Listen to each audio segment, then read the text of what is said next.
Every night at closing time, a man appears, pulls down the blind, locks the door and leaves that world behind. Then within the music shop, everything comes to a stop. It's still enough to hear a feather drop, and then the world within comes to life again, singing, dancing, playing through the night. Oh dear Lord, baby, anxious for it to end, waiting for the chance to come alive. As the sun lights up the sky, all the sounds begin to die. Grows quiet with a final sigh. Promptly at the stroke of 9, the man appears, rolls up the blinds, starts the whole thing over one more time, and then the world within comes to life again, singing, dancing, playing through the night. Oh dear Lord, baby, anxious for it to end, waiting for the chance to come alive, come alive.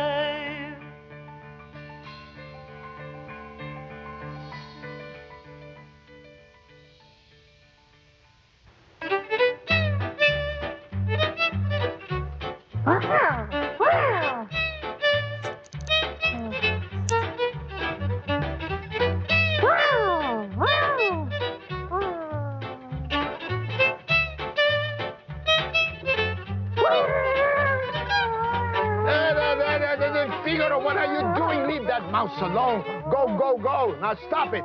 Stop it. I've told you so many times.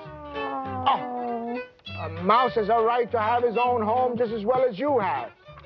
Why must you go for your mouse? You have your food, your milk, your cheese, and all that.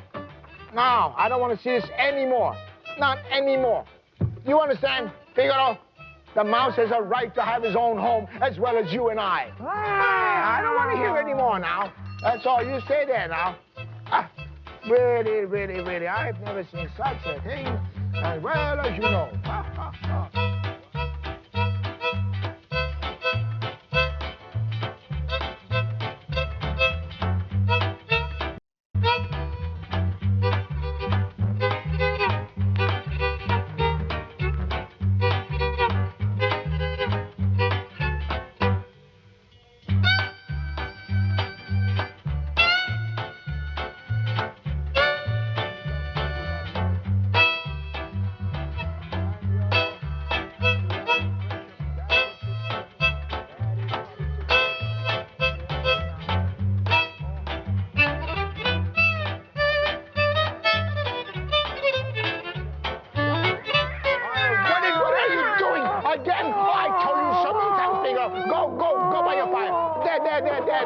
I don't want to see this anymore. You understand that?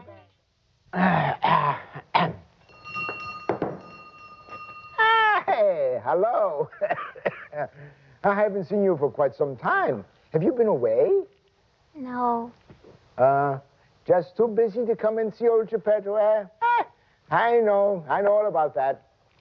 Well, I was young myself, Well, so I know. It's not that. It's something else. Why? What's wrong? What happened? I was kind of busy, sort of, with my family. Mm-hmm. My grandma passed away. Oh. I'm sorry, child. Truly sorry to hear that. Oh, thank you, Mr. Geppetto. It's just so lonely around the house now that she's gone. I thought I'd take a walk. Well, I'm very glad that you came to see Geppetto. Well, you are my best friend. Yes. All of the children feel the same. You're my best friend, too. All of you. Come and sit down. Come. Sit beside me. Oh, don't be shy. Come. Would you like some milk and cookies? Huh? Oh, no. Thank you. Sit down.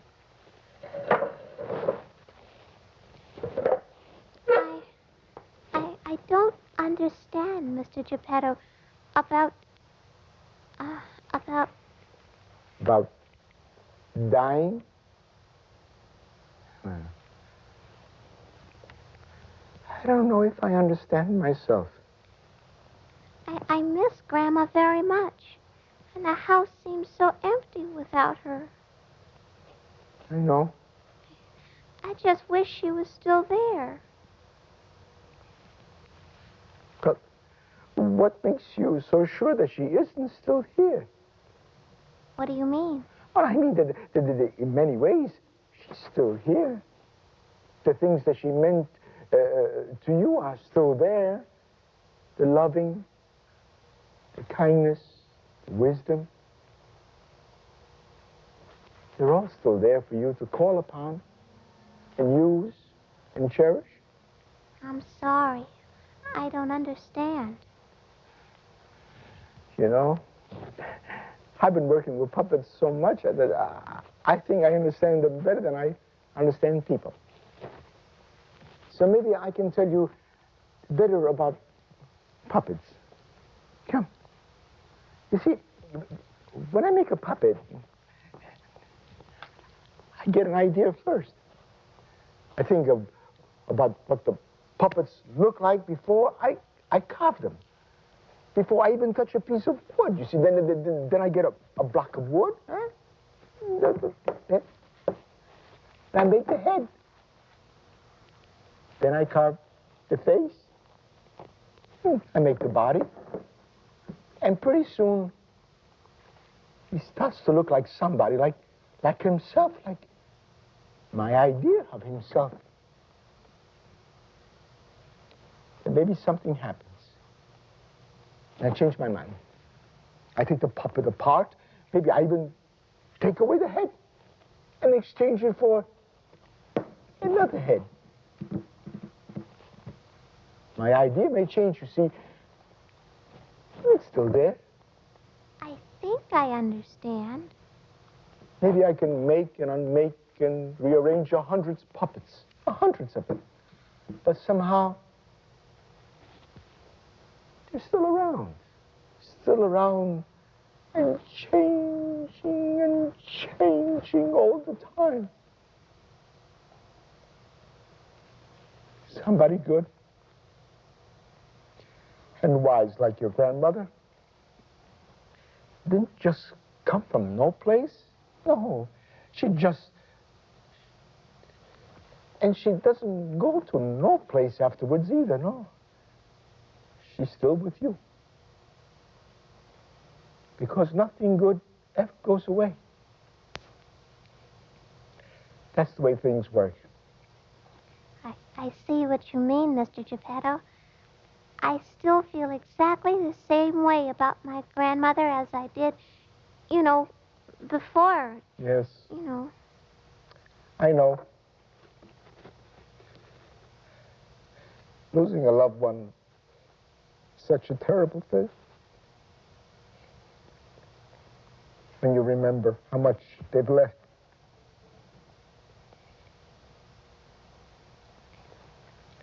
All the things just go on like love.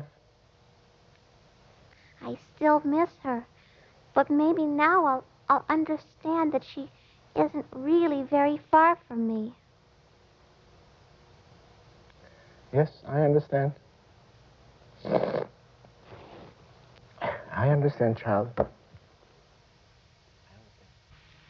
Well, things like growing up and growing old and falling in love are very difficult to understand sometimes. So people make stories and legends to try and express their feelings and to understand them as well. Like the stories you make up? Yes. Just like the stories that Geppetto tells you. Now, we make up symbols to tell each other that we all experience the same thing. That's like sharing our feelings. Exactly. And now, I have a story that may help express some of these feelings and fears that you are experiencing right now.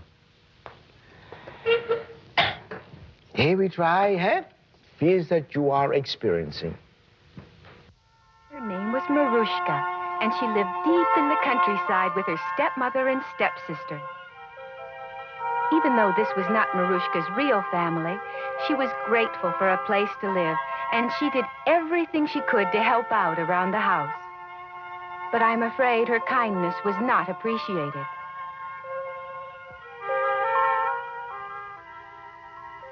Ah, Marushka, isn't breakfast ready yet? Oh, good morning, Mother. I hope you slept well. I'll have breakfast ready for you in a minute. Why don't you be seated? Marushka's stepmother was very lazy, and her sister very selfish. They made Marushka do all of the housework without so much as lifting a finger to help. But Marushka never complained. Did you forget what day this is, or are you just being selfish? Why, no. I haven't forgotten that it is my sister's birthday today. Did you hear that, Mother? Even though she knew it was my birthday, that stingy girl still hasn't given me a present. Oh, I'm so sorry, sister. Marushka, I think it'd be nice if you gave your sister a bouquet of violets from the forest. Did you say violets? Yes, I must have some violets. Make her go, Mother, right now. But everyone knows you can't pick violets in the middle of winter, dear Mother. I might have expected excuses from an ungrateful sister like you. Well, I'll have no more of your obstinance. You're not getting back into this house until you found a bouquet for your sister.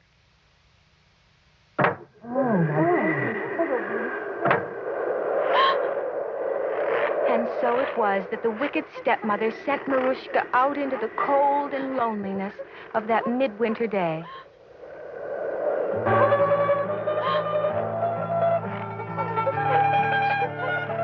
Finally, Marushka could go no further. It was useless. All she could do was lie there in the snow crying and thinking of home. Never.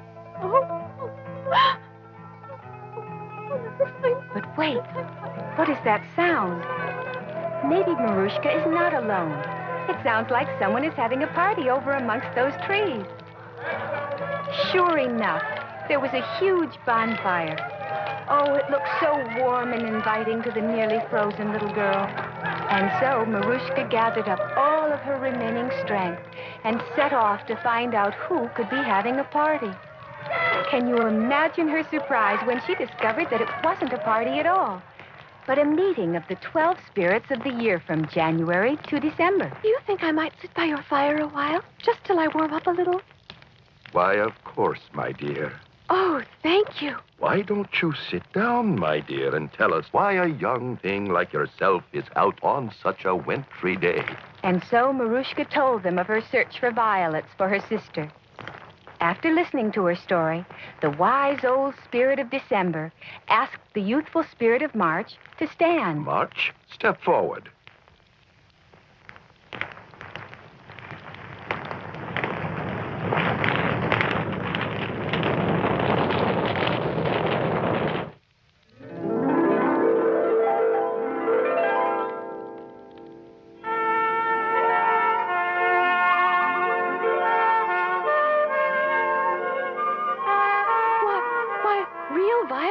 Hurry up and pick them. You'd best be home by dark. Oh, thank you. Thank you so much. Mother, sister, I'm back. Look, I've brought you your present. You didn't steal those, did you? You know you could get us all in trouble if you did steal them. Why, no, I'd never do that. When I couldn't find any violets, the spirit of March turned the forest into springtime for me. Huh? Why doesn't anything like that ever happen to me? Don't worry. I've thought of a way to take care of Marushka once and for all. Listen. I wonder what that wicked stepmother is plotting. Oh, who would believe what that terrible stepmother has ordered Marushka to do now? Not satisfied with the violets, she has now asked Marushka to bring back a basket of fresh strawberries for everyone to enjoy at the party.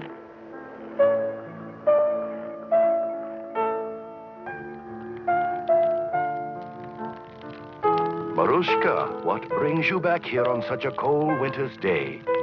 And so Marushka told how she had been sent out to gather fresh strawberries. Surely you must know that it is not yet the season for strawberries. Of course, Marushka knew, but she also knew that without the strawberries, she would never return to her home. I see, but perhaps the spirit of June will help.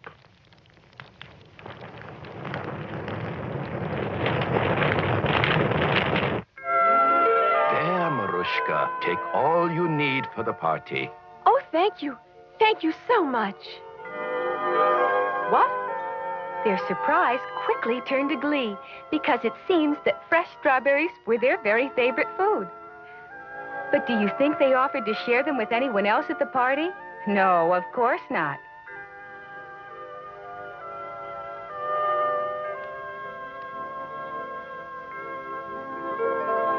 But I'm afraid that even strawberries were not enough to warm their cold and greedy hearts. Marushka, next I'd like an apple. Marushka, once more you have come to visit us with tears in your eyes. Tell us what evil request your stepmother has made to you now. Marushka told them of her search for fresh apples. And I suppose that once more, if you return empty-handed, they will leave you out in the cold. Well, we can't let that happen. Come, September, it is your turn to help.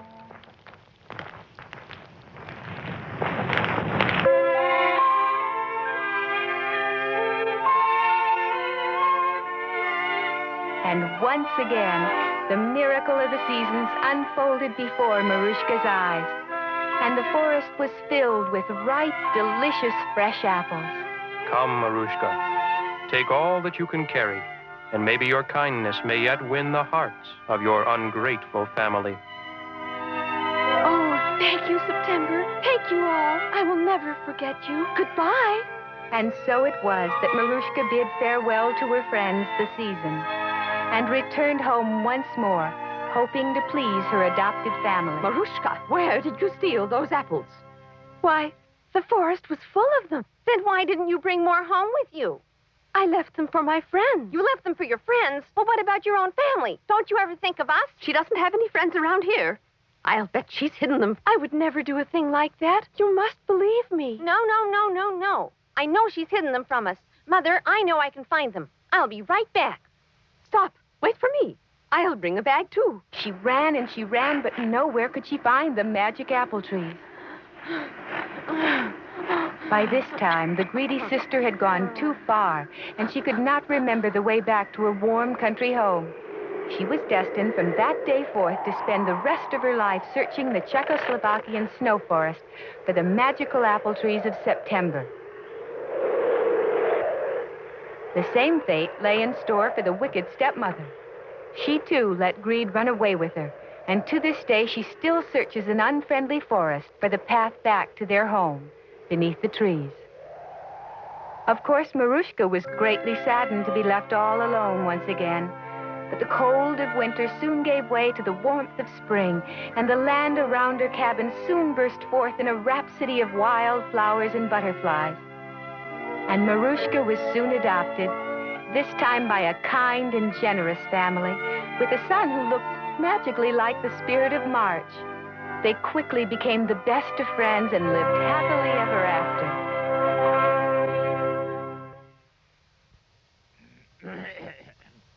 And Figaro, you ready for your saucer of milk? Huh? It's time to go to bed. Hey, Figaro, what are you doing? What is the matter?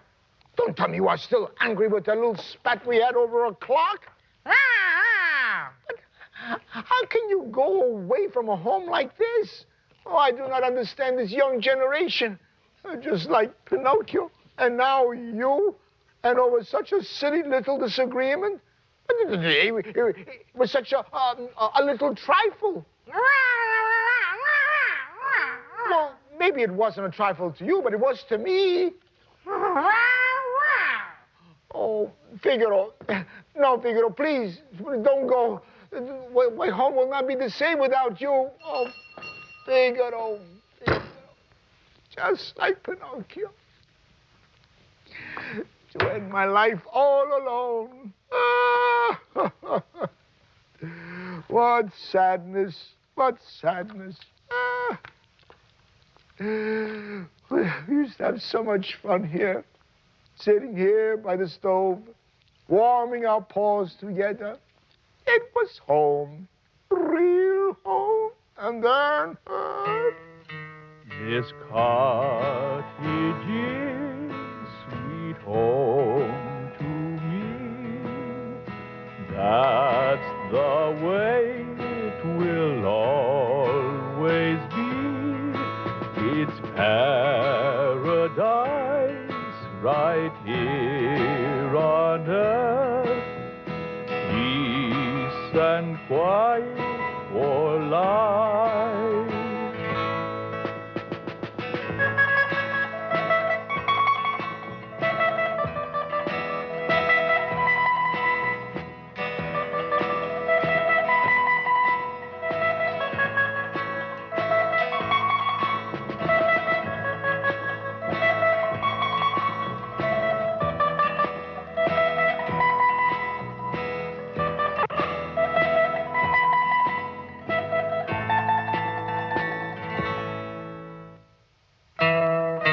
This cottage is a sweet home to me.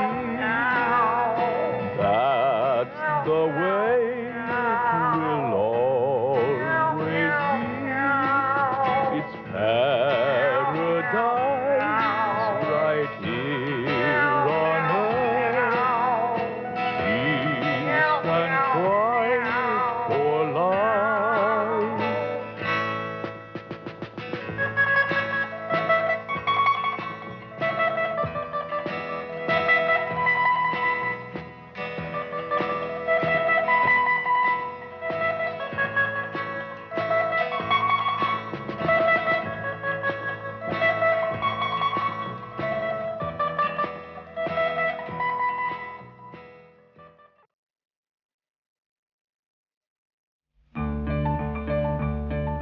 Every night